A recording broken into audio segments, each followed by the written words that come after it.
नमस्कार भाई। यूपी काम स्टडी में आपका स्वागत है। आज आप सबको कॉमर्स 11th का बुक कीपिंग अकाउंट जिसे कहा जाता है उसका क्वेश्चन नंबर 7वां बताने चल रहे हैं, जो जनरल के डिपार्ट का है। ठीक है, तो जो जनरल के पार्ट का है, जनरल के पार्ट का क्वेश्चन 7वां पढ़ते हैं। कह रहा है कि निम्नलिखित का रोजाना मंशा कीजिए। हमें जनरल करना है। फर्स्ट नंबर कह रहा है अशोक से माल भेजने के लिए 1 लाख रुपए का आदेश मिला और आदेश के विरुद्ध 50,000 रुपए का एक बैंक ड्राफ्ट अग्रिम के रूप में मिला, जिसे तुरंत बैंक में जमा कर दिया गया। तो ठीक है, बैंक में जमा किया गया, तो बैंक में जमा करने की एंट्री कर लेते हैं। क्या होता है, बैंक अकाउंट डेबिट, क्योंकि बैंक पाने वाला है। वो पैसा किसका था? जो 50,000 रुपए का बैंक ड्राफ्ट मिला, तो उसको नाम हम डाल देंगे to advance from Ashok, Ashok से मिला। ठीक, तो हमारी एंट्री हो जाएगी bank account debit to advance from Ashok account. Narration में करेंगे फॉर एडवांस रिसीव्ड।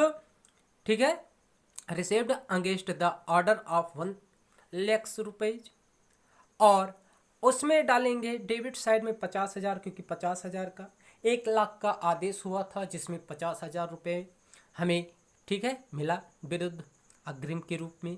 तो 50,000 हम किस में, डेबिट में, 50,000 क्रेडिट में डालेंगे। इसी प्रकार हम दूसरा पढ़ते हैं। अशोक को आदेशित माल भेज दिया गया। इसका मतलब अशोक को जो माल भेजा गया वो सेल कर दिया गया, और सेल किया गया तो उसकी एंट्री क्या क्या जाएगा? अशोक पाने वाला है, पाने वाले को debit, Ashok account debit, advance from Ashok, advance भी पाया अशोक, तो Ashok account debit, advance from Ashok account debit to sales account. Debit side दोनों में 50,000 डाल देंगे, क्योंकि माल का जो आदेश था 50,000 का था, उसको हम डाल दिए। सेल्स अकाउंट में हम 1 लाख रुपए दिखा देंगे। नरेशन लिख देंगे for goods send to Ashok as per order, माल को जो उसके आदेश था उस पर भेज दिया गया। इसी प्रकार हम तीसरा पढ़ते हैं। तीसरा हमारा क्या कहता है?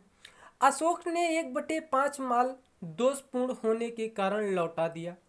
माल हमारा क्या था, भेजा गया था, उसमें दोषपूर्ण हो गया, नष्ट हो गया होगा रास्ते में, या कोई भी होगी, कमी हो गई, उसका 1/5। माल हमारा कितने का भेजा गया था? 1 लाख का। 1 लाख का 1/5 निकालेंगे तो 20,000 आएगा। तो उसका नाम क्या होता है? सेल्स किया गया था, सेल्स वापस हुआ, तो sales return account debit to Ashok. पैसा डालेंगे डेबिट और क्रेडिट में 20,000 रुपये। उसके बाद नरेशन करेंगे for goods return from Ashok. ठीक, इसी प्रकार हम चौथा पढ़ते हैं। फोर्थ नंबर हमारा कहता है अशोक ने अपने हिसाब का निपटारा कर दिया और कुल बिक्री पर 1% का कटौती दिया। तो अशोक 50,000 का भेजा था, जिसमें 20,000 का दोषपूर्ण था, तो हमारा वस्तु कितने का बचा? 30। ठीक है, तो हम इसका एंट्री करेंगे cash account debit, discount account debit to Ashok. पैसा था 30,000, अशोक में 30,000 दिखाया जाएगा। उसके बाद डिस्काउंट 1% निकाला जाएगा। ठीक है, 1% डिस्काउंट, जो इसमें डिस्काउंट है डिस्काउंट निकाल देंगे। डिस्काउंट कितना था? 1%। 1% डिस्काउंट हम किस पर निकालेंगे? 1 लाख पर। ठीक है, क्यों? क्योंकि वो भेज दिया, तो 1% डिस्काउंट निकालने के बाद हम पैसा दिखा देंगे 1,000। 29,000 रुपये हम कैश में दिखा देंगे। ठीक है, 1% वहाँ से हम छूट दिखाएंगे, कहाँ से? जो हमारा पैसा भेजा गया था। ठीक है, तो 1 लाख कितने का था पैसा हमारा? 50,000, वो 30,000, 30,000 पर हम पैसा दिखा देंगे 1% कटौती। ठीक है, तो निकाल कर यहाँ आ जाएगा। इसी प्रकार हम चलते हैं, फोर्थ नंबर पढ़ते हैं। फिफ्थ नंबर पढ़ते हैं। फिफ्थ क्या कहता है?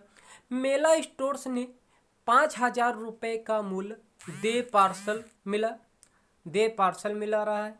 ठीक है, तो उस पर क्या कह रहा है कि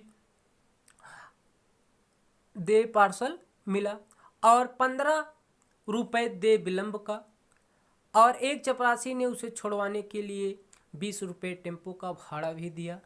कोई बात नहीं है, तो हम उसका क्या नाम डालेंगे? परचेज, क्योंकि हमारा जो वो 1 रुपये का पार्सल था, हम लिखेंगे परचेज अकाउंट डेबिट 5,000 का, क्योंकि हम पार्सल जो मिला है उसको मंगवाए थे, परचेज किए थे। परचेज अकाउंट डेबिट टू तो सॉरी परचेज अकाउंट डेबिट हुआ। और जो लेट विलंब लिखा गया है उसको हम डेमोरेज लिख सकते हैं या लेट पेमेंट लिख सकते हैं। तो late payment account debit to गाड़ी भाड़ा भी है, गाड़ी का भी है, टेम्पो का। तो कार्टेज अकाउंट डेबिट पैसा डाल देंगे, 5,000 का पार्सल था, 15 रुपये दे विलम्ब लगा था, उसके बाद 20 रुपये टेम्पो का भाड़ा, टोटल जोड़ लेंगे, कितना आ जाएगा 5,035 रुपये जो हम डाल देंगे। ठीक है, इसी प्रकार अगला पढ़ते हैं। अगला क्या कहता है, पुराना फर्नीचर बेचकर 20,000 रुपये नगद मिला। तो पुराना फर्नीचर बेचा जा रहा है तो कोई बात नहीं है, जब पुराना फर्नीचर बेचा जा रहा है तो हम उसकी एंट्री करेंगे। ठीक है, देखते हैं क्या होती है हमारी एंट्री। पुराना कह रहा है कि पुरानी एंट्री में बेचा गया तो cash account debit to furniture account. ठीक, cash account debit to furniture account, उसमें नरेशन में डालेंगे फॉर ओल्ड फर्नीचर सोल्ड, पैसा डाल देंगे 20,000। उसके बाद हमारा क्वेश्चन कह रहा है, देखते हैं क्वेश्चन क्या कह रहा है। क्वेश्चन कह रहा है कि राम जी ने 50,000 रुपये का ऋण 12% वार्षिक ब्याज पर लिया, जिसके लिए वो दलाल को 5,000 रुपये का कमीशन दिया। तो लोन ले रहा है कौन? लोन कौन ले रहा है? राम जी। तो एंट्री हो जाएगी cash account debit to Ram ji से लोन। राम जी लोन ले रहे हैं, 50,000 डेबिट में 50,000 क्रेडिट डालेंगे। नरेशन में लिखेंगे for loan taken from Ram ji. अगला उसी में कह रहा है कि कमीशन दलाल भी, तो जो दलाल था वो कमीशन लिया, तो commission account debit to cash account, 500 रुपये डेबिट और 500 रुपये क्रेडिट में डालेंगे। नरेशन में लिखेंगे for commission paid to brokers loan, broker को जो लोन दिया था उसको। तो इस प्रकार हम इस क्वेश्चन को सॉल्व कर दें। ठीक है, तो ये हमारा क्वेश्चन था।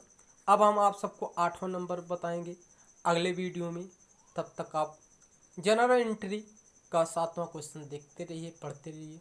जो नहीं समझ में आएगा हमारे व्हाट्सएप नंबर पर, ठीक है, हम व्हाट्सएप नंबर आपको दे रहे हैं, उस व्हाट्सएप नंबर पर आप मैसेज कर देना। हम आपको वहाँ पर जो भी त्रुटियाँ होगी या जो आपको नहीं समझ में आ रहा है उसको हम बताएंगे। ठीक है, लेकिन आप सब हमारे चैनल को सब्सक्राइब लाइक करना न भूलें। नमस्कार।